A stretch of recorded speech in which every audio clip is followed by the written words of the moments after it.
ನಮಸ್ಕಾರ. ನಮ್ಮ ಟಿವಿಯ ಎಲ್ಲ ವೀಕ್ಷಕ ಬಂಧುಗಳಿಗೆ ಹಲೋ IDA ಕಾರ್ಯಕ್ರಮಕ್ಕೆ ಸ್ವಾಗತ. ಇಂಡಿಯನ್ ಡೆಂಟಲ್ ಅಸೋಸಿಯೇಷನ್ ಪ್ರಸ್ತುತಪಡಿಸುವಂಥ ಈ ಹಲೋ IDA ಕಾರ್ಯಕ್ರಮದಲ್ಲಿ ಮುಖ್ಯವಾಗಿ ನಾವು ಹಲ್ಲುಗಳಿಗೆ ಸಂಬಂಧಪಟ್ಟಂತಹ ವಿಷಯಗಳನ್ನು ಅದರ ಬಗ್ಗೆ ಅನೇಕ ಮಾಹಿತಿಗಳನ್ನು ತಮಗೆ ನೀಡುವಂತಹ ಒಂದು ಪ್ರಯತ್ನ. ಈಗಾಗಲೇ ಅನೇಕ ವಿಷಯಗಳನ್ನು ನಾವು ಕಳೆದ ಕೆಲವಾರು ಸಂಚಿಕೆಗಳಲ್ಲಿ ನಿಮಗೆ ಕೊಟ್ಟಿದ್ದೇವೆ ಕೂಡ. ಇದೀಗ ಕೇವಲ ಹಲ್ಲುಗಳು ಮಾತ್ರ ಅಲ್ಲ, ಬಾಯಿಯ ಒಳಗೆ ಇರುವಂತಹ ಈ ಹಲ್ಲುಗಳಿಗೆ ಸಂಬಂಧಪಟ್ಟಂತೆ ಏನೆಲ್ಲ ತೊಂದರೆಗಳಾಗುತ್ತೆ ಅಥವಾ ಬಾಯಿಯ ಒಳಗೆ ನಮಗೆ ಹಲ್ಲುಗಳ ಬದಿಯಲ್ಲಿರುವ ಅದು ಒಸಡು ಆಗಿರ್ಬೋದು ಅಥವಾ ಹತ್ತಿರದ ಎಲ್ಲ ಭಾಗಗಳಲ್ಲಿ ಏನಾದರೂ ಬೇರೆ ತೊಂದರೆಗಳು ಬರಲಿಕ್ಕೆ ಸಾಧ್ಯ ಇದೆಯಾ, ಇದರ ಬಗ್ಗೆನೇ ನಾವು ಇಂದು ಹೆಚ್ಚಿನ ಒಂದು ಮಾಹಿತಿಯನ್ನು ತಮಗೆ ತಿಳಿಸ್ಲಿಕ್ಕೋಸ್ಕರ ಬಾಯಿಯ ದ್ರವಚೀಲಗಳು ಅಂತ ಹೇಳ್ತೇವೆ ನಾವು, ಬಾಯಿಯೊಳಗೆ ಬರುವಂಥ ಸಿಸ್ಟ್ ಅಂತ ನಾವು ಕರಿತೇವೆ. ಈ ಬಾಯಿಯ ದ್ರವಚೀಲಗಳ ಬಗ್ಗೆ ತಮಗೆ ಹೆಚ್ಚಿನ ಮಾಹಿತಿಯನ್ನು ನೀಡಬೇಕು. ಈ ಮಾಹಿತಿಯನ್ನು ನೀಡುವುದಕ್ಕೋಸ್ಕರ ಈ ನಮ್ಮ ಸ್ಟುಡಿಯೋಕ್ಕೆ ಇಂದು ಅತಿಥಿಯಾಗಿ ಆಗಮಿಸಿದವರು ಡಾಕ್ಟರ್ ದಿನಕರ್ ದೇಸಾಯಿ ಅವರು. ಪ್ರಪ್ರಥಮವಾಗಿ ನಮ್ಮೆಲ್ಲ ವೀಕ್ಷಕ ಬಂಧುಗಳ ಪರವಾಗಿ ಡಾಕ್ಟರ್ ದಿನಕರ್ ದೇಸಾಯಿ ಇವರನ್ನು ಹಾರ್ದಿಕವಾಗಿ ಸ್ವಾಗತಿಸ್ತಾ ಇದ್ದೇನೆ. ನಮಸ್ಕಾರ ಡಾಕ್ಟ್ರೇ. ಡಾಕ್ಟರ್ ದಿನಕರ್ ದೇಸಾಯಿ ಇವರು ಕಳೆದ 15 ವರ್ಷಗಳಿಂದ AJ institute of dental science ಇಲ್ಲಿ ಪ್ರಾಧ್ಯಾಪಕರಾಗಿ ಸೇವೆ ಸಲ್ಲಿಸ್ತಾ ಇದ್ದಾರೆ. ಓರಲ್ ಪೆಥಾಲಜಿ ಅನ್ನೋ ವಿಭಾಗವೇ ಪ್ರತ್ಯೇಕವಾಗಿದೆ. ಅದರಲ್ಲಿ ಪ್ರೊಫೆಸರ್ ಆಗಿ ಕಾರ್ಯನಿರ್ವಹಿಸ್ತಿರುವಂಥ ಇವರು ಈಗಾಗಲೇ ಅನೇಕ ಸ್ನಾತಕೋತ್ತರ ವಿದ್ಯಾರ್ಥಿಗಳಿಗೆ ಮಾರ್ಗದರ್ಶನ ಮಾಡಿದುದು ಮಾತ್ರವಲ್ಲದೆ ಅನೇಕ ಅದು ದೇಶೀಯ ಆಗಿರ್ಬೋದು ಅಂತರ್ದೇಶೀಯ ಪತ್ರಿಕೆಗಳಲ್ಲಿ ಸೈಂಟಿಫಿಕ್ ಜರ್ನಲ್ ಅಂತ ನಾವು ಹೇಳ್ತೇವೆ, ಇದರಲ್ಲಿ ತನ್ನ ಲೇಖನಗಳನ್ನು ಪ್ರಕಟಿಸಿದಂಥ ಕೀರ್ತಿ ಕೂಡ ಡಾಕ್ಟರ್ ದಿನಕರ್ ದೇಸಾಯಿ ಅವರದ್ದು. ಅಷ್ಟೇ ಅಲ್ಲದೆ ಅನೇಕ ಕಡೆಗಳಲ್ಲಿ ಅನೇಕ ದಂತ ವೈದ್ಯಕೀಯ ಕಾಲೇಜುಗಳಲ್ಲಿ ಅತಿಥಿ ಉಪನ್ಯಾಸಕರಾಗಿ ಕೂಡ ತನ್ನ ಸೇವೆಯನ್ನು ಸಲ್ಲಿಸ್ತಾ ಇದ್ದಾರೆ. ಕೊಟ್ಟಾರ ಚೌಕಿಯಲ್ಲಿ ತನ್ನದೇ ಆದಂತಹ ಒಂದು ಪ್ರತ್ಯೇಕ ಸ್ಪೆಷಲಿಸ್ಟ್ ಕ್ಲಿನಿಕ್ ಕೂಡ ಇದೆ. ಇಂತಹ ಒಬ್ಬ ಅನುಭವಿ ವೈದ್ಯರು ಇಂದು ನಮ್ಮೊಂದಿಗಿದ್ದಾರೆ. ವೀಕ್ಷಕರೇ, ಇದು ನೇರ ಸಂವಾದ ಕಾರ್ಯಕ್ರಮ. ಬಾಯಿಗೆ ಸಂಬಂಧಪಟ್ಟಂತೆ ಆ ಬಾಯಿಯ ದ್ರವಚೀಲಗಳಿಗೆ, ಈ ಸಿಸ್ಟ್ ಅಂತ ನಾವು ಹೇಳ್ತೇವೆ, ದ್ರವಚೀಲಗಳ ಬಗ್ಗೆ ತಮಗೆ ಏನು ಸಂಶಯ ಇದ್ದರೂ ಕೂಡ ನೇರವಾಗಿ ನಮ್ಮ ವೈದ್ಯರಲ್ಲಿ ಮಾತನಾಡಿ ಅವರ ಮಾಹಿತಿಗಳನ್ನು ಪಡ್ಕೊಳ್ಳಿ. ತಮ್ಮಲ್ಲಿರುವಂತಹ ಏನು ಸಂಶಯ ಇದ್ದರೂ ಕೂಡ ಅದನ್ನು ಪರಿಹಾರ ಮಾಡಿಕೊಳ್ಳಿ ಅಂತ ಕೇಳಿಕೊಳ್ಳುತ್ತಾ ಕಾರ್ಯಕ್ರಮವನ್ನು ಪ್ರಾರಂಭಿಸ್ತಾ ಇದ್ದೇನೆ. ಡಾಕ್ಟ್ರೇ, ಮತ್ತೊಮ್ಮೆ ತಮ್ಮನ್ನು ಈ ಕಾರ್ಯಕ್ರಮಕ್ಕೆ ಸ್ವಾಗತಿಸ್ತಾ, ಮುಖ್ಯವಾಗಿ ನಾವು ಹಲ್ಲುಗಳ ಬಗ್ಗೆ ಹೆಚ್ಚಿಗೆ ಕೇಳುವುದಂತೆ ಹಲ್ಲುಗಳಲ್ಲಿ ಕೇರಿಸಿದೆಯಾ ಅಥವಾ ಹಲ್ಲು ತುಂಡಾಗಲಿಕ್ಕೆ ಇದೆಯಾ, ಇದೇ ನಾವು ಕೇಳ್ತೇವೆ ವಿನಃ ಈ ಓರಲ್ ಪೆಥಾಲಜಿಯ ಬಗ್ಗೆ ನಿಮ್ಮ ವಿಭಾಗದಲ್ಲಿರುವಂತೆ ಬಾಯಿಯ ಒಳಗಿರುವ ದ್ರವಚೀಲಗಳ ಬಗ್ಗೆ ಎಲ್ಲ ಹೆಚ್ಚಿಗೆ ನಾವೇನು ಕೇಳುವುದಿಲ್ಲ. ಈ ದ್ರವಚೀಲ ಅಂದರೆ ಏನು? ಬಾಯಿಯ ದ್ರವಚೀಲ ಅಂದರೆ ನಾವು ಇಂಗ್ಲೀಷ್ನಲ್ಲಿ cysts of the oral cavity ಅಂತ ಕರೀತೀವಿ. Okay. Cysts of the oral cavity ಅಂದರೆ ಇವು ಬಾಯಿಗೆ ಮಾತ್ರ ಸೀಮಿತವಾಗಿರುವುದಿಲ್ಲ. ಹಾಂ. ನಮ್ಮ ದೇಹದ ಯಾವುದೇ ಭಾಗಗಳಲ್ಲೂ ಕೂಡ ಕಂಡುಬರುತ್ತೆ. ಉದಾಹರಣೆಗೆ ಯಾವ ಭಾಗದಲ್ಲೂ ಕೂಡ ಈ ಸಿಸ್ಟ್ ಕಾಣುವಂಥ ಸಾಧ್ಯತೆ ಇದೆ. ಈ ಓವರಿಯನ್ ಸಿಸ್ಟ್ ಅಂತ ತಾವು ಕೇಳಿದ್ದೀರಾ? ಹೌದು. ಇವು ಹೆಂಗಸರಲ್ಲಿ ಆಗ್ತವೆ. ಇವುಗಳು ಆದಾಗ ಒಂದು ಗರ್ಭಧಾರಣೆ ಮಾಡಲಿದ್ದು ತುಂಬ ಕಷ್ಟ ಆಗುತ್ತೆ. ಖಂಡಿತ. ಹಾಗೆ ನಾವು ಬಾಯಿಯಲ್ಲಿ ಕಂಡುಬರುವ ಸಿಸ್ಟ್ಗಳು ಹಲವು ಥರವಾದದ್ದು.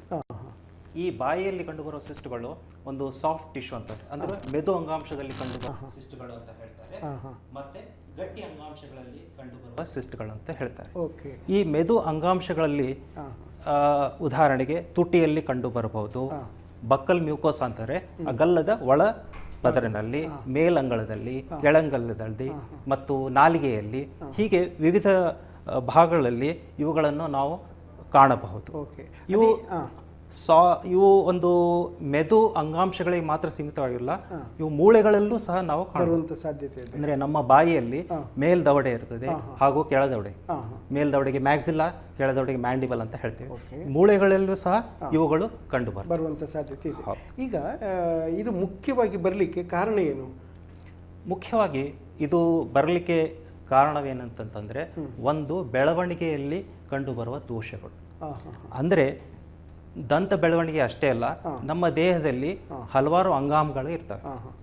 ಈ ಅಂಗಾಂಗಗಳಲ್ಲಿ ಅಂದರೆ ದೇಹದ ಈ ಕಿಡ್ನಿ ಆಗಿರ್ಬೋದು, ಬ್ರೈನ್ ಆಗಿರ್ಬೋದು, ಬೇರೆ ಬೇರೆ ಥರದ ಅಂಗಗಳು ಇರ್ತವೆ. ಇವುಗಳಲ್ಲಿ ಏನಾದರೂ ದೋಷ ಕಂಡು ಬರ್ತದೆ, ಆಗ ಇವುಗಳ ಒಂದು ಫಾರ್ಮೇಷನ್ ಆಗ್ತದೆ.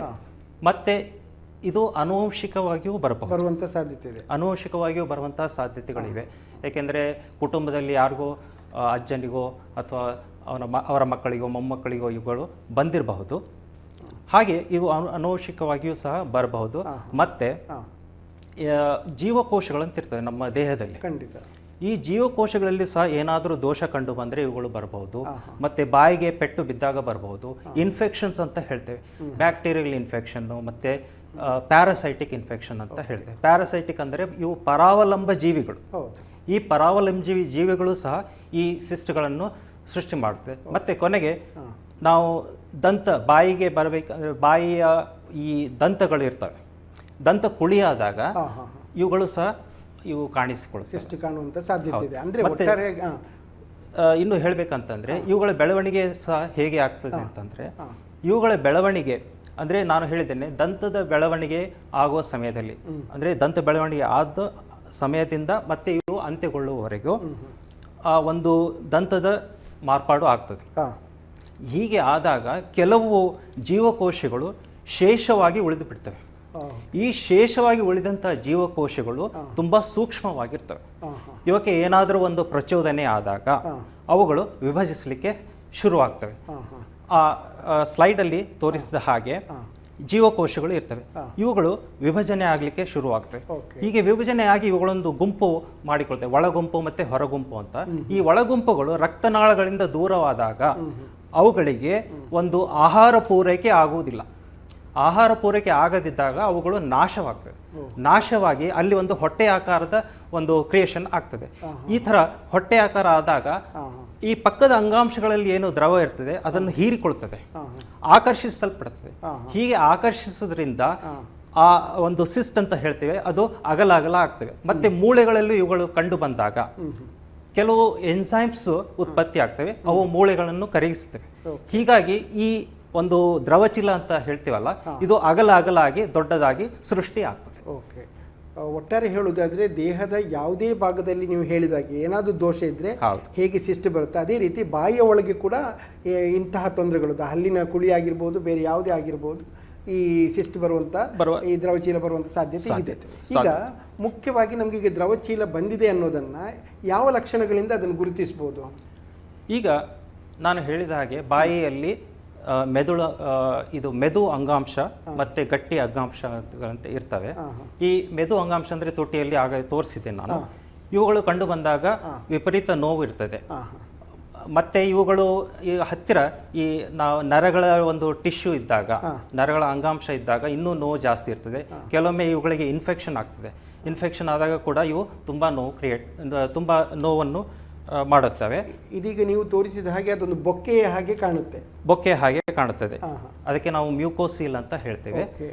ಮತ್ತೆ ಈ ಗಲ್ಲದ ಭಾಗದಲ್ಲಿ ಕಾಣಬಹುದು, ಒಸಡಿನಲ್ಲಿ ಇವು ಕಂಡು ಬಂದಾಗ ಹಲ್ಲುಗಳ ಸ್ಥಾನಪಲ್ಲಟ ಆಗ್ತದೆ. ಮತ್ತೆ ವಯಸ್ಕರು ಇರ್ತಾರೆ, ಅವರು ದಂತಪಂಕ್ತಿಗಳನ್ನು ಹಾಕಿಕೊಂಡಿರ್ತಾರೆ. ಅಂಥ ಭಾಗದಲ್ಲಿ ಈ ಸಿಸ್ಟ್ಗಳು ಕಂಡು ಬಂದಲ್ಲಿ ದಂತಪಂಕ್ತಿ ಹಾಕಿಕೊಳ್ಳಲಿಕ್ಕೆ ತುಂಬಾ ಕಷ್ಟ ಆಗ್ತದೆ. ಮತ್ತೆ ಇವು ಚರ್ಮದ ಬಣ್ಣ ಏನಿರ್ತದೆ ಅವುಗಳನ್ನು ಸಹ ಬದಲಾವಣೆ ಮಾಡ್ತದೆ. ಈಗ ನೀವು ಚಿತ್ರದಲ್ಲಿ ನೋಡ್ತಾ ಇದ್ದೀರಾ, ಅದು ಪಿಂಕ್ ಕಲರ್, ಒಂದು ಗುಲಾಬಿ ಮಿಶ್ರಿತ ಕೆಂಪು ಬಣ್ಣದಿರ್ತದೆ, ಅದು ನಾರ್ಮಲ್ ಟಿಶ್ಯೂ ಅಂತ ಹೇಳ್ತೀವಿ ನಾವು. ಈ ಸಿಸ್ಟ್ಗಳು ಆದಾಗ ಅದರ ಬಣ್ಣ ಕೂಡ ಬದಲಾಯಿಸಬಹುದು. ಇನ್ನು ಚಿತ್ರ 3ರಲ್ಲಿ ಇವು ಮೂಳೆಯಲ್ಲಿ ಕಂಡು ಬರುವಂತಹ ದ್ರವಚೀಲಗಳು. ಇವುಗಳು ಕಂಡು ಬಂದಾಗ ರೋಗಿಗೆ ಇದರ ಬಗ್ಗೆ ಅರಿವೇ ಇರುವುದಿಲ್ಲ. ಯಾವುದೇ ಕಾರಣಕ್ಕೂ ಒಂದು ದಂತ ವೈದ್ಯರಿಗೆ ಒಂದು ವಿಸಿಟಿಂಗ್ ಹೋದಾಗ ದಂತ ವೈದ್ಯರು ನೀನು ಒಂದು ಎಕ್ಸ್ರೇ ಮಾಡಿಕೊಂಡು ಬಾ ಅಂತ ಹೇಳ್ತಾರೆ. ಆಗ ಎಕ್ಸ್ರೇಯಲ್ಲಿ ಇವು ಫಕ್ಕನೆ ಕಂಡು ಬರ್ತದೆ. ಇವು 1 ಆಗಿರ್ಬೋದು, 2 ಆಗಿರ್ಬೋದು, 3 ಆಗಿರ್ಬೋದು. ಹೀಗೆ ಈ ಚಿತ್ರ 3ರಲ್ಲಿ ಅದು ಒಂದು ಹಲ್ಲಿಗೆ ಮಾತ್ರ ಸೀಮಿತವಾದ ಎಕ್ಸ್ರೇ. ಹೌದು, ಅಂದರೆ ಅವರಿಗೆ ಯಾವುದೇ ಲಕ್ಷಣಗಳು ಅವರಿಗೆ ಗೋಚರಿಸದೆ ಬೇರೆ ರೋಗಕ್ಕೆ ಸಂಬಂಧಪಟ್ಟಾಗಿ ಬಂದಾಗ ನಿಮಗೆ ಕಾಣುವಂಥದ್ದು. ಹೌದು. ಹೆಚ್ಚಾಗಿ ಮೂಳೆಗಳಲ್ಲಿ ಇವುಗಳು ಕಂಡು ಬಂದಾಗ ನಮಗೆ ಅದು ಗೊತ್ತಾಗುವುದಿಲ್ಲ. ಅದು ಎಕ್ಸ್ರೇ ಮುಖಾಂತರ OPGಯಲ್ಲಿ ನಾನು ತೋರಿಸಿದ ಹಾಗೆ 1ಕ್ಕಿಂತ 2 ಅಂತಾರೆ. ಅವು ನಾವು ಸಿಂಡ್ರೋಮಿಕ್ ಪೇಷಂಟ್ಸ್ ಅಂತವೆ. ಅಂಥವರಲ್ಲಿ ಇವು 3, 4 ಹಾಗೆ ಕಂಡು ಬರ್ತವೆ. ಮತ್ತೆ ಇದು ಮೂಳೆಗಳನ್ನು ತಿನ್ನುವ ಸಾಮರ್ಥ್ಯತೆ ಮತ್ತು ಮೂಳೆಗಳನ್ನು ಫ್ರಾಕ್ಚರ್ ಕೂಡ ಮಾಡುವ ಸಾಮರ್ಥ್ಯತೆ ಇದಕ್ಕೆ. ಕರೆ ಕಾಯ್ತಿದೆ ಅಲ್ಲಿ. ಹಲೋ, ನಮಸ್ಕಾರ. ಯಾರು ಮಾತಾಡ್ತಾ ಇದ್ದೀರಾ? ಹೇಳಿ ರಾಜೇಶ್ ಅವರೇ, ಡಾಕ್ಟರ್ ಹತ್ರ ಮಾತಾಡಿ. ಅಲ್ಲಿ ಸ್ವಲ್ಪ ಡಿಸ್ಟರ್ಬೆನ್ಸ್ ಇದೆ. ಹೇಳಿ.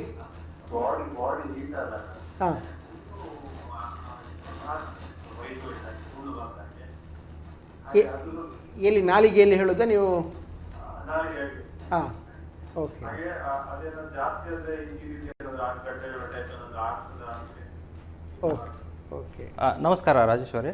ಈ ಹುಣ್ಣುಗಳು ಬೇರೆ ಮತ್ತು ಗಡ್ಡೆಗಳು ಬೇರೆ.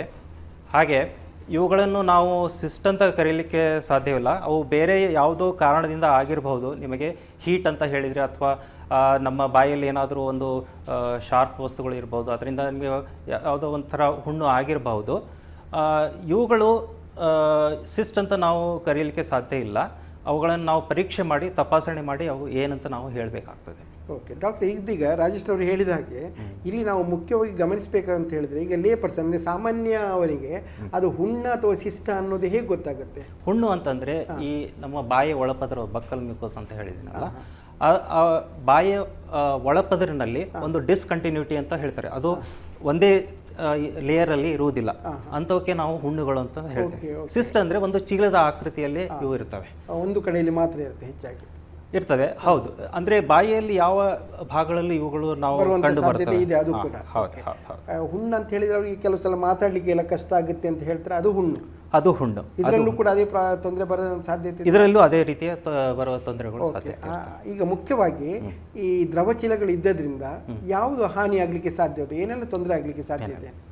ಈ ದ್ರವಚೀಲಗಳು ಕಂಡು ಬಂದಲ್ಲಿ ಉದಾಹರಣೆಗೆ ಸಾಫ್ಟ್ ಟಿಶ್ಯೂ ಅಂತ ಹೇಳ್ತೇವೆ. ಈ ಮೆದು ಅಂಗಾಂಶಗಳಲ್ಲಿ ಇವುಗಳು ಕಂಡು ಬಂದಾಗ ನೋವು ಇರ್ತದೆ, ಮತ್ತು ಪಕ್ಕದ ನರಗಳಿಗೆ ಇವುಗಳ ಒಂದು ಒತ್ತಡ ಹೇರ್ತದೆ.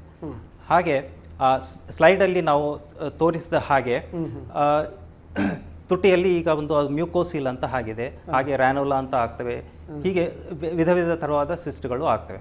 ಆಗ ನೋವುಗಳು ಅಂದರೆ ನರಕ್ಕೆ ಹತ್ತಿರ ಇದ್ದಾಗ ಒಂದು ಒತ್ತಡವೆಲ್ಲ ಹೇರ್ತದೆ. ನರ ಅಷ್ಟೇ ಅಲ್ಲ, ನಮ್ಮ ಬಾಯಿಯಲ್ಲಿ ಲಾಲಾರಸ ಗ್ರಂಥಿಗಳು ಇರ್ತವೆ, ಅವುಗಳ ನಾಳಗಳು ಇರ್ತವೆ.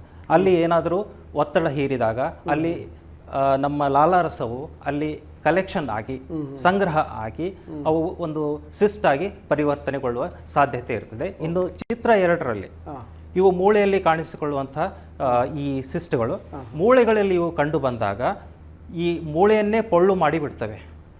ಅಷ್ಟೊಂದು ಇವಕ್ಕೆ ಸಾಮರ್ಥ್ಯತೆ ಇರ್ತದೆ. ಮತ್ತು ಈ ಹಲ್ಲುಗಳ ಸ್ಥಾನಪಲ್ಲಟ, ಹಲ್ಲುಗಳ ಒಂದು ಮೂವ್ಮೆಂಟ್ ಅಂತ ಹೇಳ್ತೇವೆ, ಇವೆಲ್ಲ ಆಗುವ ಸಾಧ್ಯತೆಗಳು ಇರ್ತವೆ. ಮತ್ತು ಕೆಲವು ಸಿಸ್ಟ್ಗಳು ಏನಾಗ್ತದೆ ಈ ಗಡ್ಡೆಗಳಾಗಿ ಪರಿವರ್ತಿಸ್ತವೆ. ಗಡ್ಡೆಗಳಾಗಿ ನಾವು ಟ್ಯೂಮರ್ಸ್ ಅಂತ ಹೇಳ್ತೀವಿ. ಒಡೋಂಟೋಜೆನಿಕ್ ಟ್ಯೂಮರ್ಸ್ ಅಂದರೆ ದಂತಕ್ಕೆ ಸಂಬಂಧಪಟ್ಟ ಗಡ್ಡೆಗಳು. ಅಂದರೆ ಪ್ರಾರಂಭಿಕ ಹಂತದಲ್ಲಿ ಅದು ಸಿಸ್ಟ್ ಆಗಿ ಇರುತ್ತೆ, ಕ್ರಮೇಣ ಅದು ಗೆಡ್ಡೆಗಳಾಗುವಂಥ ಸಾಧ್ಯತೆ ಇರುತ್ತೆ. ಇನ್ನು ಕೆಲವು ದ್ರವಚೀಲಗಳಲ್ಲಿ ಅವುಗಳ ಜೀವಕೋಶಗಳು ತುಂಬ ಸೂಕ್ಷ್ಮವಾಗಿ ಇರ್ತವೆ. ಸೂಕ್ಷ್ಮತೆ ಎಷ್ಟಂದರೆ ಅವಕ್ಕೆ ಏನಾದರೂ ಪ್ರಚೋದನೆ ಆದಾಗ ಅವು ಒಂದು ಕ್ಯಾನ್ಸರ್ ಸೆಲ್ಗಳು ಆಗುವ ಸಾಧ್ಯತೆ ಇರ್ತವೆ. ಆದರೆ ಇದು ತುಂಬ ವಿರಳ. ಇದು ವಿರಳ. ಆದರೆ ಸಿಸ್ಟ್ಗಳು ಕ್ಯಾನ್ಸರ್ ಅನ್ನು ಮಾಡುವ ಒಂದು ಸಾಧ್ಯತೆ ಇರ್ತದೆ. ಆ ಒಂದು ಸಂದರ್ಭ ಕೂಡ ಬರುವಂಥ ಸಾಧ್ಯತೆ ಇದೆ. ಹೌದು. ಓಕೆ. ಈಗ ಸಾಮಾನ್ಯವಾಗಿ ಏನಾಗುತ್ತೆ ಅಂತ ಹೇಳಿದರೆ, ನೀವೀಗ ಹೇಳಿದ್ರಿ ಹಲ್ಲುಗಳ ಸ್ಥಾನ ಪಲ್ಲಟ ಆಗ್ಬೋದು ಅಂತ ಹೇಳಿದರೆ, ಅಂದರೆ ಅದು ಯಾವ ರೀತಿ ಕಾರ್ಯನಿರ್ವಹಿಸ್ತಾ ಇದೆ? ಹಲ್ಲುಗಳ ಅಡಿಯಲ್ಲಿ ಬಂದು ಅದನ್ನು ವಿಭಜಿಸುವಂಥ ರೀತಿಯಲ್ಲಿ ಬರುತ್ತೆ. ನಾನು ಈಗಾಗಲೇ ಹೇಳಿದೆ, ಈ ಸಿಸ್ಟ್ಗಳು ದವಡೆಯಲ್ಲಿ ಕಂಡು ಬಂದಾಗ ವಿವಿಧ ಜಾಗಗಳಲ್ಲಿ ಇರ್ತವೆ. ಹಲ್ಲಿಗೆ ಹತ್ತಿರ ಇರ್ತವೆ, ಹಲ್ಲಿಂದ ದಂತದಿಂದ ದೂರವೂ ಸಹ ಇರ್ತವೆ. ಅಲ್ಲಿನ ಹತ್ತಿರ ಇದ್ದಾಗ ನಾನು ಹೇಳಿದ್ನಲ್ಲ, ಅವು ಒಂದು ಒತ್ತಡ ಒಂದು ರೀತಿಯ ಒತ್ತಡ ಒಂದು ರೀತಿಯ ಒತ್ತಡ ಕ್ರಿಯೇಟ್ ಮಾಡಿ ಈ ಹಲ್ಲುಗಳಿಗೆ ಒಂದು ಪ್ರೆಷರ್ ಹಾಕಿ ಅವುಗಳನ್ನು ಒಂದು ಸಂಧಿ ಆಗುವ ಹಾಗೆ ಮಾಡ್ತವೆ. ಓಕೆ. ಈಗ ಸಾಮಾನ್ಯವಾಗಿ ಇದರ ಸ್ವಭಾವ ಹೇಗಿರುತ್ತೆ? ಈ ನೀವೇನು ದ್ರವಚೀಲ ಅಂತ ಹೇಳ್ತೀರಲ್ಲ, ಇದರ ಸ್ವಭಾವ ಹೇಗಿರುತ್ತೆ? ಈ ದ್ರವಚೀಲದ ಸ್ವಭಾವ ಸೌಮ್ಯ ಸ್ವಭಾವದ್ದು ಆಗಿರ್ತವೆ. ಹೆಚ್ಚಾಗಿ ಈ ನಮ್ಮ ಮೆದು ಅಂಗಾಂಶಗಳಲ್ಲಿ ಕಂಡು ಬರುವಂತಹ ಈ ದ್ರವಚೀಲಗಳು ಸೌಮ್ಯ ರೀತಿಯಲ್ಲಿ ಇರ್ತವೆ. ಅಂದರೆ ಹೆಚ್ಚಿಗೆ ಇವು ಹಾನಿಯನ್ನು ಮಾಡುವುದಿಲ್ಲ. ಆದರೆ ಮೂಳೆಗಳಲ್ಲಿ ಇವುಗಳೇನು ಕಂಡು ಬರ್ತವೆ ತುಂಬ ಹಾನಿಕಾರಿಯಾಗಿರ್ತವೆ.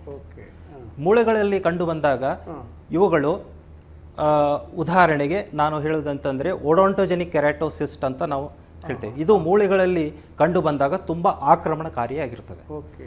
ಯಾವ ರೀತಿ ಅಂದರೆ ಇದು ಮೂಳೆಯನ್ನು ಪೊಳ್ಳು ಮಾಡುವ ಒಂದು ಸಿಚುವೇಶನ್ ಕ್ರಿಯೇಟ್ ಮಾಡ್ತದೆ. ಮತ್ತು ಈ ತರಹದ ಈ ಒಡೊಂಟೋಜೆನಿಕ್ ಕೆರಾಟೋಸಿಸ್ಟ್ ಆದಾಗ ನಾವು ತುಂಬ ಜಾಗ್ರತೆ ವಹಿಸಬೇಕಾಗ್ತದೆ. ಶಸ್ತ್ರ ಅಂದರೆ ಅದಕ್ಕೆ ಏನಾದರೂ ಟ್ರೀಟ್ಮೆಂಟ್ ನಾವು ತಗೊಳ್ಳುವಾಗ ಡಾಕ್ಟ್ರು ಅದನ್ನು ಪರೀಕ್ಷಿಸಿ ಯಾವ ರೀತಿ ಟ್ರೀಟ್ಮೆಂಟ್ ತಗೊಳ್ಬೇಕಂತ ಅವರು ಕ್ಲಿಯರ್ಗಾಗಿ ಹೇಳ್ತಾರೆ. ಮತ್ತು ಇನ್ನು ಚಿತ್ರ 4ರಲ್ಲಿ ಡೆಂಟಿಜೆರಸ್ ಸಿಸ್ಟ್ ಅಂತ ಹೇಳ್ತೀವಿ. ಇವು ಹಲ್ಲಿನ ಕಿರೀಟಕ್ಕೆ ಅಂಟಿಕೊಂಡಂಥ ದ್ರವಚೀಲಗಳು. ಈ ದ್ರವಚೀಲಗಳಲ್ಲಿ ಇರುವ ಜೀವಕೋಶಗಳು ತುಂಬಾ ಸೂಕ್ಷ್ಮವಾಗಿ ಇರ್ತವೆ. ಇವುಗಳು ಸಹ ಮರುಕಳಿಸುವ ಸಾಧ್ಯತೆ ಇರ್ತದೆ. ಕಪ್ಪು ಬಣ್ಣ ಇದ್ದದ್ದು ಹೌದು.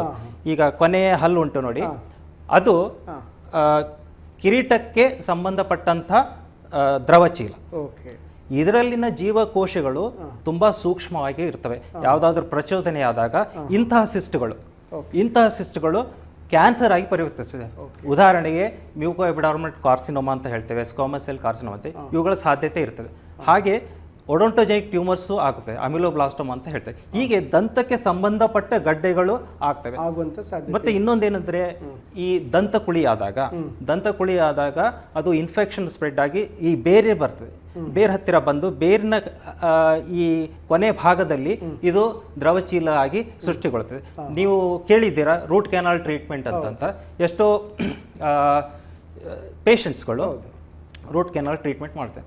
ಈಗ ನಮ್ಮ ದಂತದ ರಚನೆ ಕೆಲವೊಂದು ವ್ಯಕ್ತಿಗಳಲ್ಲಿ ನಾರ್ಮಲ್ ಆಗಿರ್ತದೆ, ಕೆಲವೊಂದು ವ್ಯಕ್ತಿಗಳಲ್ಲಿ ಈಗ ಕರ್ವ್ಡ್ ರೂಟು ಅಥವಾ ಡೊಂಕಾದ ರೂಟು ಅಂತ ಇರ್ತದೆ. ಅಂತಹ ಸಿಚುವೇಶನ್ ಅಲ್ಲಿ ಅಂತಹ ಇದು ಇದ್ದಾಗ ರೂಟ್ ಕೆನಾಲ್ ಫೇಲ್ಯೂರ್ ಆಗುವ ಚಾನ್ಸಸ್ ಇರ್ತವೆ. ಫೇಲ್ಯೂರ್ ಆಗಿ ಇವುಗಳು ಸಿಸ್ಟ್ ಆಗಿ ಪರಿವರ್ತಿಸಬಹುದು.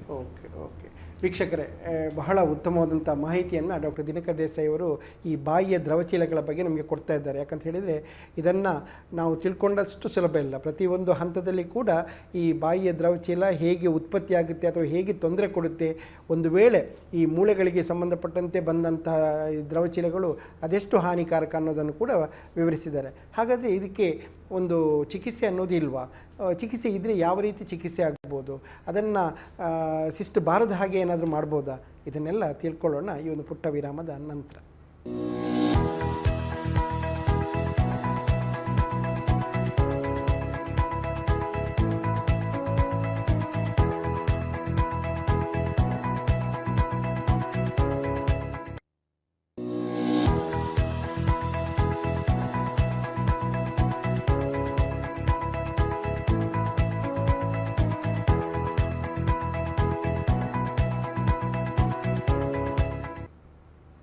ಬನ್ನಿ ವೀಕ್ಷಕರೇ, ಒಂದು ಪುಟ್ಟ ಜಾಹೀರಾತು ವಿರಾಮದ ನಂತರ ಹಲೋ IDA ಪ್ರಸ್ತುತಪಡಿಸುವಂತಹ ಕಾರ್ಯಕ್ರಮವನ್ನು ನಾವು ಮತ್ತೆ ಮುಂದುವರಿಸ್ತಾ ಇದ್ದೇವೆ. ಬಾಯಿಯ ದ್ರವಚೀಲಗಳ ಬಗ್ಗೆ ಡಾಕ್ಟರ್ ದಿನಕರ್ ದೇಸಾಯಿ ಅವರು ಈಗಾಗಲೇ ನಮಗೆ ಅನೇಕ ಮಾಹಿತಿಯನ್ನು ಕೊಟ್ಟಿದ್ದಾರೆ ಕೂಡ. ನಮ್ಮ ವೀಕ್ಷಕರು ಕೂಡ ಕರೆ ಮಾಡಿ ಕೇಳಿದರು, ಅದಕ್ಕೂ ಕೂಡ ಕೆಲವು ವಿಷಯಗಳನ್ನು ಅವರು ತಿಳಿಸಿದ್ದಾರೆ. ಇಲ್ಲಿ ಮುಖ್ಯವಾಗಿ ನಾವು ಕಂಡುಬರುವಂತಹ ವಿಷಯ ಏನು ಅಂತ ಹೇಳಿದರೆ, ಬಾಯಿಯ ದ್ರವಚೀಲಗಳ ಬಗ್ಗೆ ನಾವು ಹೆಚ್ಚಿನ ಒಂದು ಗಮನ ಹರಿಸೋದಿಲ್ಲ. ಆದರೆ ಒಂದು ವೇಳೆ ಗಮನ ಹರಿಸಿದಂಥ ಸಂದರ್ಭದಲ್ಲಿ ಏನೆಲ್ಲ ತೊಂದರೆ ಆಗುತ್ತೆ ಅನ್ನೋದನ್ನು ತಿಳಿಸಿದ್ದಾರೆ ಕೂಡ. ಅದರಿಂದ ಅದೇ ಕಾರ್ಯಕ್ರಮವನ್ನು ಮುಂದುವರಿಸಿಕೊಂಡು ಡಾಕ್ಟ್ರೆ, ಈಗ ಮುಖ್ಯವಾಗಿ ನೀವು ಅನೇಕ ವಿಷಯಗಳನ್ನು ನಮಗೆ ಹೇಳಿದ್ರಿ. ಒಂದು ರೀತಿಯಲ್ಲಿ ಅದನ್ನು ನಾವು ಇನ್ನಷ್ಟು ಸ್ವಲ್ಪ ಗಮನವಿಟ್ಟು ನೋಡಿಕೊಳ್ಬೇಕಾಗುತ್ತೆ. ಇದೀಗ ಇದನ್ನು ತಪಾಸಣೆ ಹೇಗೆ ನೀವು ಮಾಡ್ತೀರಿ?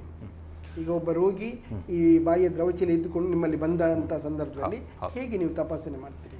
ಈಗ ಒಬ್ಬ ರೋಗಿ ಬಾಯಿಯಲ್ಲಿ ದ್ರವಚೀಲ ಆಗಿದೆ ಅಂತ ಬರ್ತಾರೆ, ನಾವು ಅವುಗಳನ್ನು ವೀಕ್ಷಿಸ್ತೇವೆ. ಇವು ಚಿಕ್ಕ ಗಾತ್ರದಾಗಿದ್ದಾಗ ಕೆಲವೊಮ್ಮೆ ತನ್ನಷ್ಟಕ್ಕೆ ತಾವೇ ಒಡೆದು ಸರಿ ಹೊಂದ್ತವೆ.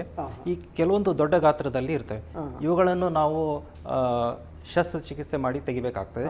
ಈ ತೆಗೆದಂತಹ ಒಂದು ಭಾಗ ಏನಿರ್ತದೆ ಅವುಗಳನ್ನು ಪರೀಕ್ಷಿಸಬೇಕು. ಪರೀಕ್ಷಿಸಿದಾಗ ನಾವು ಯಾವ ಈ ರೀತಿಯ ಇದು ದ್ರವಚೀಲ ಅಂತ ಹೇಳ್ಬೋದು. ಮತ್ತು ಇವುಗಳು ಈ ಮೂಳೆಯಲ್ಲಿ ಕಂಡು ಬಂದಾಗ ನಾವು IOPA ಎಕ್ಸ್ರೇ ಅಂತ ಹೇಳ್ತೇವೆ. ಚಿತ್ರ 1ರಲ್ಲಿ IOPA ಎಕ್ಸ್ರೇ ಇದೆ, ಅಲ್ಲಿ ಒಂದು ದ್ರವಚೀಲ ಕಾಣ್ತದೆ. ಅದು ಈ ಹಲ್ಲಿನ ಬೇರಿಗೆ ಮಾತ್ರ ಸೀಮಿತವಾಗಿದೆ. ಇಂಥ ಸಂದರ್ಭಗಳಲ್ಲಿ IOPA ನಮಗೆ ಉಪಯೋಗಕ್ಕೆ ಬೀಳ್ತವೆ.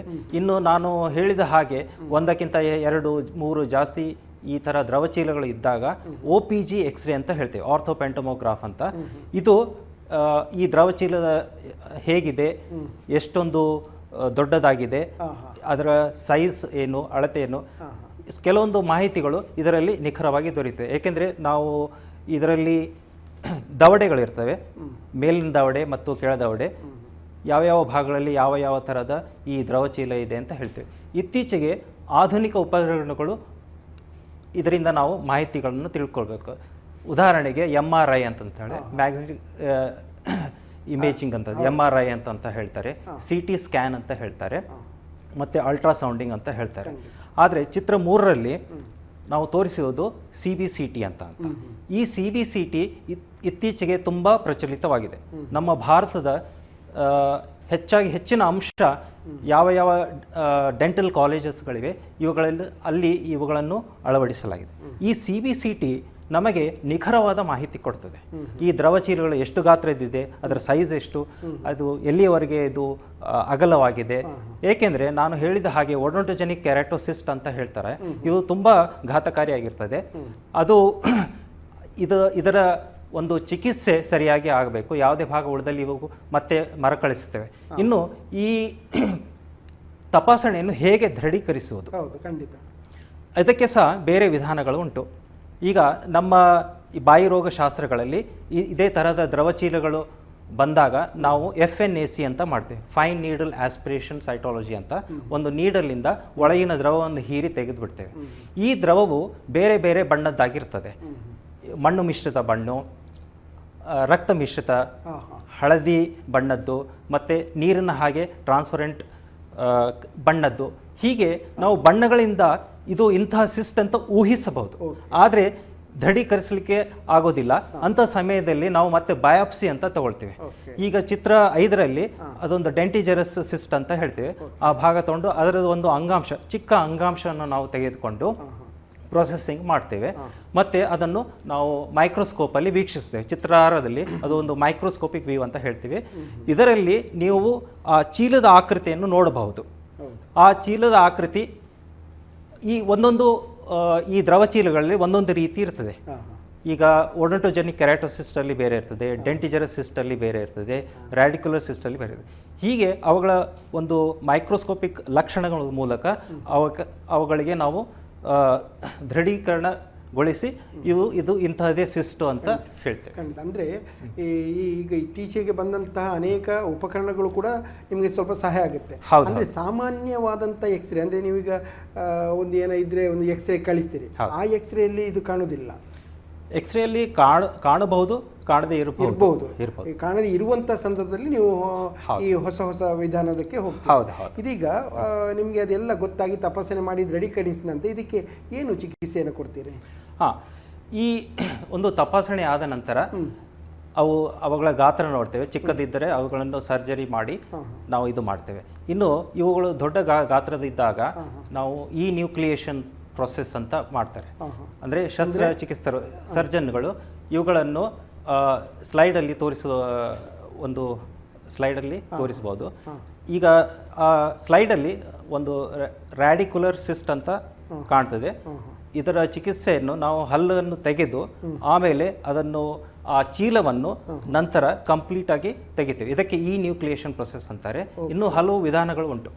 ಮಾರ್ಸುಪಿಲೈಸೇಷನ್ನು, ಮತ್ತು ಬೋನ್ ಡಿಕಾಂಪ್ರೆಷನ್ ಟೆಕ್ನಿಕ್ ಅಂತ ಇರ್ತದೆ, ಮತ್ತು ರೀಕನ್ಸ್ಟ್ರಕ್ಷನ್ ಪ್ರೊಸೆಸ್. ಓಡೋಂಟೋಜೆನಿಕ್ ಕೆರಾಟೋಸಿಸ್ಟ್ ಅಂತ ಹೇಳಿದ್ದೀವಲ್ಲ, ಅದರಲ್ಲಿ ಈ ಮೂಳೆ ಕರುವಿಕೆ ಜಾಸ್ತಿ ಆಗಿರ್ತದೆ. ಅಂದರೆ ಮೂಳೆ ಹಾಳಾಗಿ ಬಿಟ್ಟಿರ್ತದೆ, ಅವುಗಳನ್ನು ಮತ್ತೆ ಪುನರ್ರಚನೆ ಮಾಡಬೇಕು. ಖಂಡಿತ.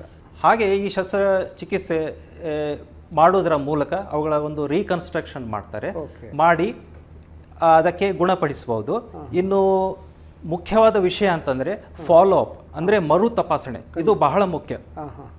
ಯಾಕೆಂದರೆ ಓಡೋಂಟೋಜೆನಿಕ್ ಕೆರಾಟೋಸಿಸ್ಟ್ ಈ ಒಂದು ದ್ರವಚೀಲ ಆದಾಗ ಅದನ್ನು ನಾವು ಕರೆಕ್ಟಾಗಿ ತೆಗಿಬೇಕು. ಅದರ ಯಾವುದೇ ಒಂದು ಭಾಗ ಉಳಿದರೆ ಅದು ಮರುಚೀಲಗಳನ್ನು ಸೃಷ್ಟಿ ಮಾಡುವಂಥ ಸಾಧ್ಯತೆ, ಮರುಚೀಲಗಳ ಸೃಷ್ಟಿ ಮಾಡುವ ಸಾಧ್ಯತೆ ಇರ್ತದೆ. ಮತ್ತೆ ಮರುಕಳಿಸಬಹುದು. ಮತ್ತೆ ಇದು ಹಾಗೆಯೇ ಬಿಟ್ಟರೆ ಒಂದು ಗಡ್ಡೆಯಾಗಿಯೂ ಒಂದು ಸೃಷ್ಟಿ ಆಗಬಹುದು. ಇದು ತಪಾಸಣೆ, ಮರು ತಪಾಸಣೆ ಇಲ್ಲಿ ಬಹಳ ಬಹಳ ಮುಖ್ಯ. ಓಕೆ. ಅಂದರೆ ಒಂದು ರೀತಿಯಲ್ಲಿ ಎಲ್ಲಿಯಾದ್ರೂ ಸಿಸ್ಟ್ಗಳು ಉಳಿದು ಹೋದರೆ ಅಥವಾ ಮತ್ತೆ ಅದು ಗಡ್ಡೆಯಾಗಿ ಪರಿವರ್ತನೆ ಆದರೆ ಆಗ ತೊಂದರೆ ಆಗೋದ್ರಿಂದ ಅದನ್ನು ನೀವು ಬಹಳ ಜಾಗರೂಕತೆಯಿಂದ ನೋಡಬೇಕಾಗತ್ತೆ. ಈಗ ಇಷ್ಟೆಲ್ಲ ನೀವು ಚಿಕಿತ್ಸೆ ಮಾಡಿ ಹೇಗೂ ಅವರನ್ನು ಅದನ್ನು ಇರದ ಹಾಗೆ ಮಾಡ್ತೀರಿ ಅಥವಾ ಮರು ತಪಾಸಣೆ ಮಾಡಿ ಮತ್ತೆ ನೋಡ್ತೀರಿ. ಈ ದ್ರವಚೀಲಗಳು ಬಾರದ ಹಾಗೆ ಏನಾದರೂ ತಡೆಗಟ್ಟಲಿಕ್ಕೆ ಸಾಧ್ಯ ಇದೆಯಾ?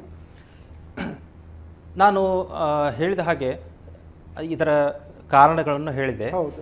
ಇವು ಬೆಳವಣಿಗೆ ದೋಷದಿಂದ ಆಗಬಹುದು, ಆನುವಂಶಿಕತೆಯಿಂದ ಆಗಿರಬಹುದು, ಅಥವಾ ಜೀವಕೋಶಗಳಿಂದ ಆಗಿರಬಹುದು. ಹೀಗಿದ್ದ ಪಕ್ಷದಲ್ಲಿ ಇವುಗಳನ್ನು ತಡೆಗಟ್ಟುವುದು ಅಸಾಧ್ಯ. ಆದರೆ ಕೆಲವು ದ್ರವಚೀಲಗಳು ಇರ್ತವೆ, ನಾವು ರ್ಯಾಡಿಕುಲೋಸಿಸ್ಟ್ ಅಂತ, ಇದು ದಂತಕುಳಿಯಿಂದ ಆಗುವ ಸಾಧ್ಯತೆ ಇದೆ ಈ ದ್ರವಚೀಲಕ್ಕೆ. ಖಂಡಿತ. ಹಾಗಿದ್ದ ಪಕ್ಷದಲ್ಲಿ ನಾವು ಹೇಳಬೇಕು ದಂತ ಕುಳಿ ಆಗದಂತೆ ನೋಡಿಕೊಳ್ಳಬೇಕು ಅಂತ. ಹಾಗೆ ಮತ್ತೆ ಏನಾದರೂ ಗಾಯ ಪೆಟ್ಟು ಬೀಳದ ಹಾಗೆ ನೋಡಬೇಕು. ಇವು ಅಂದ್ರೆ ತಡೆಗಟ್ಟುವ ವಿಧಾನ ಅಂತ ಹೇಳ್ಬೋದು, ಆದರೆ ನಿಖರವಾದ ವಿಧಾನಗಳು ಇಲ್ಲ. ಒಂದು ರೀತಿಯಲ್ಲಿ ಬಾಯಿಯನ್ನು ಆದಷ್ಟು ಶುಚಿಯಾಗಿ ಇಟ್ಕೊಳ್ಬೇಕು. ಹೌದು. ಎಲ್ಲೂ ಕೂಡ ತಿಂದಾದ ನಂತರ ಅಥವಾ ಅದನ್ನೆಲ್ಲ ಸರಿಯಾಗಿ ಶುಚಿಯಾಗಿ ಇಟ್ಟರೆ ಅಲ್ಲಿ ಏನು ನಿಲ್ಲುವುದನ್ನು ತಡೆಗಟ್ಟಬಹುದು. ಅಂದ್ರೆ ದಂತಕುಳಿ ಆದರೆ ಇದು ದ್ರವಚೀಲ ಆಗ್ತದಂತ ಎಂತ ನಾವು ಹೇಳಲಿಕ್ಕೆ ಆಗುದಿಲ್ಲ, ಆದರೆ ಆಗುವಂತ ಸಾಧ್ಯತೆ ಸಾಧ್ಯತೆಗಳು ಇದೆ. ಈಗ ಡಾಕ್ಟ್ರೇ, ಸಮಯ ಮೀರ್ತಾ ಬರ್ತಾ ಇದೆ. ಈಗ ಕೊನೆಯದಾಗಿ ನಮ್ಮ ವೀಕ್ಷಕರಿಗೆ ನೀವು ಈ ದ್ರವಚೀಲಗಳ ಬಗ್ಗೆ ಏನು ಹೇಳಲಿಕ್ಕೆ ಇಷ್ಟಪಡ್ತೀರಿ? ಈ ದ್ರವಚೀಲಗಳ ತಪಾಸಣೆ ಆದಾಗ ರೋಗಿಗೆ ಅದರ ಮಾಹಿತಿ ತಿಳಿದಾಗ ಅಲಕ್ಷಿಸಬಾರದು. ಎಂತಹದೇ ಒಂದು ದ್ರವಚೀಲ ಇದ್ದರೆ ಅದು ದಂತವೈದ್ಯರು ಅಥವಾ ಸರ್ಜನ್ ಹತ್ರ ಹೋಗಿಬಿಟ್ಟು ಇದು ಯಾವ ಥರದ್ದು, ಇದು ಹಾನಿಕಾರಕವೇ ಅಥವಾ ಇದು ಸೌಮ್ಯಕವಾಗಿದೆ ಅಂತ ಅದನ್ನು ತಿಳಿದುಕೊಳ್ಬೇಕು. ನಾನು ಒಂದು ಇಲ್ಲಿ ವಿಷಯ ಹೇಳುವುದೇನಂತಂದರೆ, ಈ ದ್ರವಚೀಲಗಳು ಮಾರಣಾಂತಿಕ ಅಲ್ಲ. ಓಕೆ. ಹಾಗೆ ಇವುಗಳನ್ನು ಅಲಕ್ಷಿಸುವಂಥವು ಅಲ್ಲ. ಹಾಗಿದ್ದ ಪಕ್ಷದಲ್ಲಿ ನುರಿತ ವೈದ್ಯರಿಂದ ಇವುಗಳನ್ನು ಪ್ರಾಪರ್ ಆಗಿ ಒಂದು ತಪಾಸಣೆ ಮಾಡಿಸಿ ಮತ್ತು ಗುಣಪಡಿಸಿಕೊಳ್ಳಬೇಕು. ಮುಖ್ಯವಾದಂತಂದರೆ ಇವುಗಳನ್ನು ಅಲಕ್ಷ್ಯ ಮಾಡಲೇಬಾರದು. ಖಂಡಿತವಾಗಿ ಕೂಡ ಬಹಳ ಉತ್ತಮವಾದಂಥ ಮಾಹಿತಿಯನ್ನು ನಮ್ಮೆಲ್ಲ ವೀಕ್ಷಕರಿಗೆ ಅವರು ಕೊಟ್ಟಿದ್ದಾರೆ. ಡಾಕ್ಟರ್ ದಿನಕರ್ ದೇಸಾಯಿ ಅವರು AJ ದಂತವೈದ್ಯಕೀಯ ಕಾಲೇಜಲ್ಲಿ ಪ್ರಾಧ್ಯಾಪಕರಾಗಿ ಕಳೆದ 15 ವರ್ಷಗಳಿಂದ ಸೇವೆಯನ್ನು ಸಲ್ಲಿಸ್ತಾ ಇದ್ದಾರೆ. ಒಬ್ಬ ಅನುಭವಿ ವೈದ್ಯರು ಕೂಡ. ಅದರಿಂದ ತನಗೆ ತಿಳಿದಂಥ ಎಲ್ಲ ವಿಷಯಗಳನ್ನು ನಿಮ್ಮ ಮುಂದಿಟ್ಟಿದ್ದಾರೆ. ಇದರ ಬಗ್ಗೆ ಹೆದರುವಂಥ ಅಗತ್ಯನೂ ಇಲ್ಲ, ಆದರೆ ಅದನ್ನು ಅಲಕ್ಷ್ಯ ಮಾಡುವುದು ಸರಿಯಲ್ಲ ಅನ್ನೋದನ್ನು ತಿಳಿಸಿದ್ದಾರೆ. ಅವರ ಎಲ್ಲ ಮಾತುಗಳಿಗೋಸ್ಕರ ನಮ್ಮ ವೀಕ್ಷಕರ ಪರವಾಗಿ ಅವರಿಗೆ ಅಭಿನಂದನೆಗಳನ್ನು ಸಲ್ಲಿಸ್ತಾ ಇದ್ದೇನೆ. ನಮಸ್ಕಾರ ಡಾಕ್ಟ್ರೆ. ಹಲೋ IDA ಕಾರ್ಯಕ್ರಮದಲ್ಲಿ ಈ ದಂತ ವೈದ್ಯಕೀಯದ ಬಗ್ಗೆ, ಅದು ಈಗ ತಾನು ಹೇಳಿದ ಹಾಗೆ ಬಾಯಿಯಲ್ಲಿರುವಂಥ ಈ ದ್ರವಚೀಲಗಳಾಗಿರ್ಬೋದು ಅಥವಾ ಕೇರಿಸ್ ಅಂತ ನಾವೇನು ಹೇಳ್ತೇವೆ, ದಂತ ಕುಳಿ ಆಗಿರ್ಬೋದು, ಪ್ರತಿಯೊಂದು ಹಂತದಲ್ಲಿ ಏನೆಲ್ಲ ಆಗಬಹುದು, ಅದಕ್ಕೆ ಏನೆಲ್ಲ ಚಿಕಿತ್ಸೆ ಇದೆ ಅನ್ನೋದ್ರ ಬಗ್ಗೆ ಈ ಒಂದು ಕಾರ್ಯಕ್ರಮದಲ್ಲಿ ತಮಗೆ ಮಾಹಿತಿಗಳನ್ನು ನೀಡ್ತಾ ಇದ್ದೇವೆ. ಬರುವ ವಾರ ಮತ್ತೆ ಹೊಸ ವಿಷಯದೊಂದಿಗೆ ತಮ್ಮನ್ನು ಭೇಟಿಯಾಗೋಣ. ಅಲ್ಲಿವರೆಗೆ ನಮಸ್ಕಾರ.